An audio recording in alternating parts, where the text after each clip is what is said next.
You know, as I talk about African unity, China refuses to get out of my mind. And I hope I'm wrong.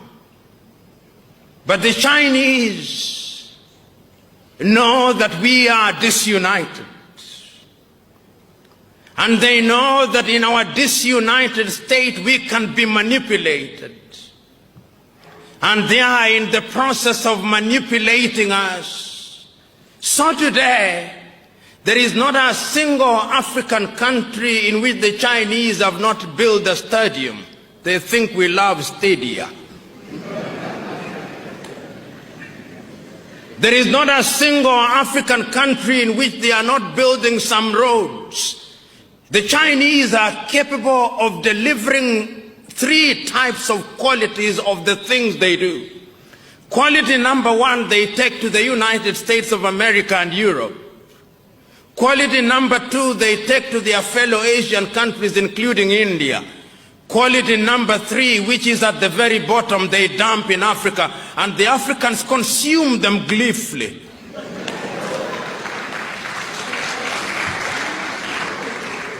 And it's because of our disunity, we are incapable of speaking with one voice.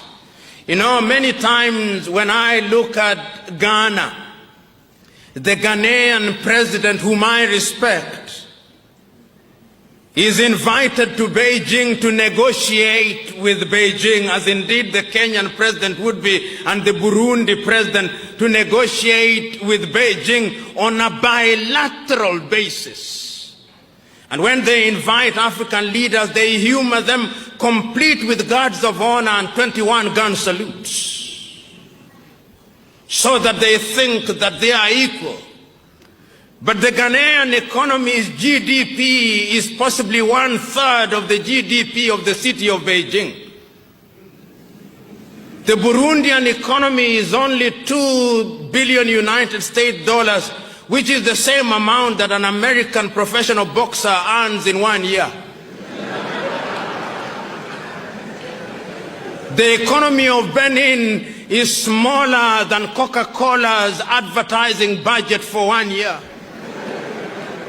In other words, African economies are Mickey Mouse economies which cannot compete. And because we are disunited, we are incapable of moving as one unit. The European Union wants to have what they call bilateral negotiations with Benin. The European Union's combined economy, perhaps the largest market in the world today, is something in the neighborhood of 14 trillion United States dollars if you combine the European Union economy, and you have bilateral negotiations with Benin. That is smaller than the turnover of Standard Chartered Bank.